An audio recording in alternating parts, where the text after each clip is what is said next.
you guys sort of in the, I guess, development of your developing your rotation? So far, you've played at least 10 guys in each game. I know last year was like at least 11. So, are you still? You think you might keep it at 10 for the most part? Or you think you might, as some of the freshmen play more? No. I think we can expand that at times for sure. Early in the year with some of the ways the game went, it probably didn't help Hassan. But as you can see, he's coming along. He's coming along nicely, and to have that extra big guy that can rebound and block shots in case we do get in foul trouble or teams play big, that's another option. So, without a doubt, we have a lot of guys that can play. And the neat thing right now as a coaching staff is our, I don't even call it second team anymore. I never did. But our other 5, 6, 7 guys are really taking it to the first team, the older guys, every day in practice, and they're getting after and competing. And what you're seeing is guys are ready to play when they're called upon, but it's also making them better because there's great competition in practice. And, as a coach, you take great pride in that, but doesn't mean it shows up in games. It's starting to show up in games with certain guys, and I think that's, when we call in some guys, they're going to be ready and they're going to help us win. Coach, it's obviously encouraging when you see your team do what they did on Sunday. But is it even more encouraging that coming off a big win on Wednesday, they were able to go out and take care of business like that and not have the proverbial letdown? I just drilled it into them for 48 hours after the LSU game that you don't want to. You know how you make that LSU win even bigger is take care of business the next one and don't have a hangover is what we called it. Just let's see if we can play better. Let's see if we can play better than the first 2 games of the year. Let's see, no matter what the score is, that we stick to our standard of what we're capable of doing. And for pretty much the most of the game, we did that. And the guys coming off the bench did it at a high level. And that, we always talk about one term I always use is moving forward. It's always about moving forward and getting better. And I don't care if you're a senior or a freshman, you can always improve and get better in certain situations. You learn. I think we learned a lot about our team those 48 hours after LSU, how focused they were to get off to a 12 o'clock start on Saturday, and I was really proud of them. How valuable, in terms of getting better, how valuable is a week like this where you don't play from Saturday to Sunday to Saturday before these games pick up, where you're playing every 40 to 72 hours? I think it's huge, Wes. Number one is gets the older guys some rest to get the bodies right. We're okay pretty much on the injury report here, but we had a couple guys with some colds. We had a couple guys just little bruises here and there. So we can definitely address those this week without playing any games, and then have some good practices, but they don't have to be super long. They can be super intense and get a lot of reps up. Today and tomorrow will be days where the young guys get a ton of reps, and I think that's really important. Sometimes you just practice and then prepare for the next game, and we have a couple of days this week where we could just really focus on ourselves and improve. Is Florida Gulf Coast as athletic as everybody will remember them being when they hear that name? Yeah, Michael Fly is a new coach there, and he with the coach leaving, there's players leave, and there's some turnover. He's dealing with that right now, but he's done it. He has a lot to do with responsibility of Dunk City at Florida Gulf Coast, and they do have some players that can play, and we got to be ready. They play a lot of road games early in the year for their guarantee games, so they won't be intimidated coming in here. So we definitely have to prepare, but I'm not sure they're as athletic as some of those teams they had, but they're pretty talented. Coach, what Marcus Santos Silva is what he's doing surprising even you a little bit, or did you expect this jump and this consistency? I like this. I'm so happy for him, but it comes down to he's always working on his game. He's always working on his body. He does things the right way. I made a comment yesterday that the winner is telling everybody what he did in the summer when nobody was around, when nobody was watching. All this that you see from him is because of the work he puts in, and he's one of the hardest workers and most disciplined about his approach and his body that I've been around in 23 years. And I'm proud of him, and I think there's even more in there. Touch back on rotation. You mentioned Hassan. You feel like he's, going to get more time on his performance on Sunday. He has worked his way into that rotation more. Well, you always want players. I always say you always want players to make it a tough decision for the coaches to play them or not to play them, right? And he's doing that. You saw it, and probably people are saying, "What is Rhoades doing? How hasn't he not played?" Right? But you know, he's still new to the game, so there's a lot of aspects of the game that he's learning on the fly or in the heat of the battle. But he is a very, very coachable kid. So I mean, I just think he's going to just keep getting better. That I'm going to have to play him, you know, and that's a good thing. That's a great thing. So I always tell the guys, make it really hard on the coaching staff not to play you. And you know, Shane Battier made a comment: play so well and play so hard that they have to play you. And you know, if we have guys like that, and Hassan's one of them, I love it. That means we're getting better and better. Kind of off that, in general, what do you look for if a guy is going to break into rotation more, get more playing time, like a freshman or something like that coming in? What are aspects, both in practice and in game, what get him maybe letting him to get more time? Well, impact in practice, making impact in practice, in competition in practice, picking things up easier. Like for example, as Bones starts understanding the offense and why we run a play or why we do this, and it carries over the live action in games, he's going to play more because he understands what we're doing, and you know, that's a freshman point guard. For a post player of, you know, guarding Santos in practice every day and starting to take away some of his moves, that gives the coaches more confidence that he's going to go play against a junior, senior big man on the road. That's going to get him on the court. Stuff. So like little things like that, the intangibles part, and honestly, just coming in every day and competing. If you're competing every day, you're going to improve, and the coaches are going to have more confidence in you. And then that's where the rotation, you bring value to the rotation. And if you bring value to the rotation, you're going to help us win. Has there ever been a point with all the guys that you have coming in and out and substitutions and specifics, has there ever been a point where there's 5 guys on the floor and you're like, well, I never would have thought to put those 5 guys together? Yeah, at times. Yeah, absolutely. And we still make sure there's certain guys aren't playing together. But yeah, it's just development, it's maturity, it's certain guys play well together, and then there's certain guys I'm not sure, and then they start maturing, and they're like, yeah, you could put them out there together. Oh, without a doubt.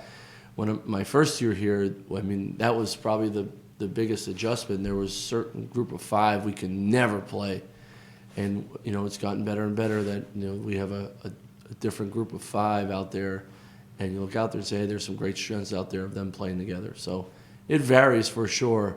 You don't want to put some young guys out there together, especially with the style of play. You want to always have them out there with an older guy. But some of our juniors and sophomores are playing very well, and they're great leaders. Keyshawn Curry is getting better and better, but he does a great job with the young guys. And you know, that's going to be very valuable as we continue to move on. I'm doing a feature on Kelf, the pregame show. Yeah. I'm sure each of your guys, don't let them being close, but I'm sure each has their own personality, brings their own unique style. If you could kind of take us behind the scenes, what is Kel's role? What does Kel's personality bring to this team that's unique from everybody else? Well, on the court, it's bring defensive toughness, and on offense, make open shots. Honestly, I mean, it's as simple as that. Bring defensive toughness on one end, and then on the offensive end, we're going to get you shots and be ready to knock them down. Now, he could, you know, he'll make some plays and get to the rim or shoot a little floater, but they're the 2 most important things. And then just play really hard, which he does. Now, the other side of it is he has a great heart. I mean, he's a big brother to the young guys. He's a great brother to his classmates. He loves being at VCU. I think he's very appreciative of being here. You've heard his story. He never thought in his wildest dreams that he would ever put on a VCU uniform, and he's worked for it. And he's done it the old-fashioned way. He had to go away and to come back, and he paid his dues. But the one thing that I'm most impressed about him is every year we've had him, he's matured as a person and gotten more serious about doing things the right way, and then that's carried over to his basketball game, and that's why he's contributing and helping us. And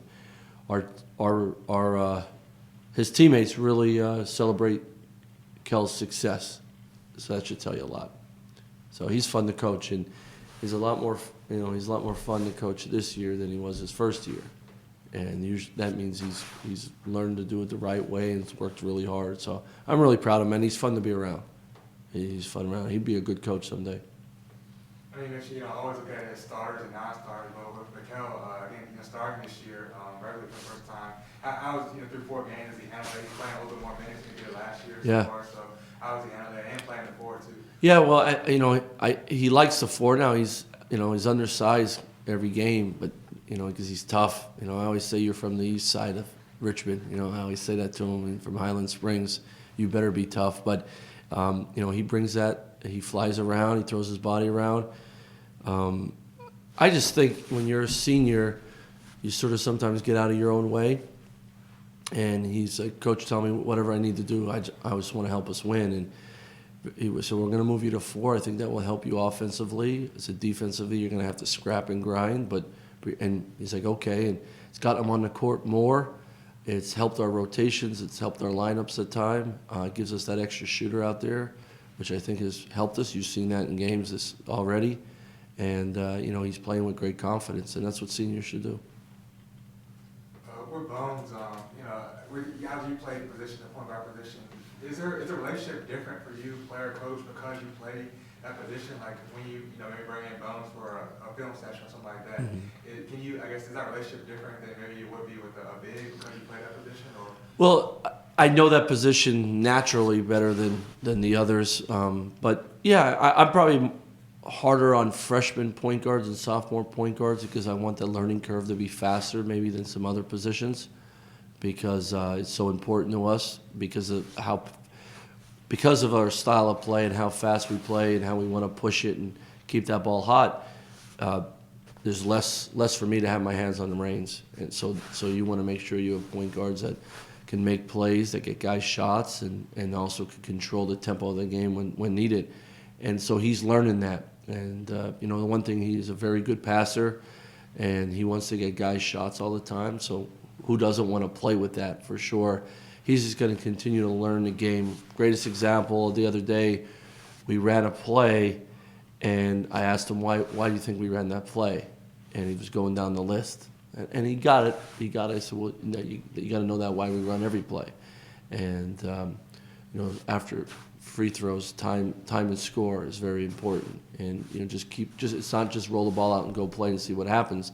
There's a conscientious effort from our point guards to know the game, know the time and the score, still be real aggressive, but always know that. And that's part of being a freshman. Yesterday he was in there with JD, who was a heck of a point guard, watching clips of the game on Saturday. And he comes in the office. He's not afraid to come in the office, knowing sometimes he's going to get an earful too. But that's what good point guards do. What have you seen from Isaac Van defensively here in the first 4 games? I've been saying it last year and this year. He's one of the best defenders in the country. He can guard anybody on the perimeter and take them out of the game, make it really hard for them. This is probably a stat we should look up, but the person that he guards, do they get their average? I wouldn't doubt it. I doubt it that they would. So, I think his length, his instincts, how well he moves his feet and his hips, guarding the ball and getting through screens is at a high level. Certain guys are elite at certain things. I think he's elite at taking some scores and guys that need to score for their team out of the game. He's great on that end of the court, without a doubt. Actually, about steals the other day, you guys were top 10 in the country in steals. You mentioned, part of it is instinct for guys knowing when to cut off passes and stuff like that.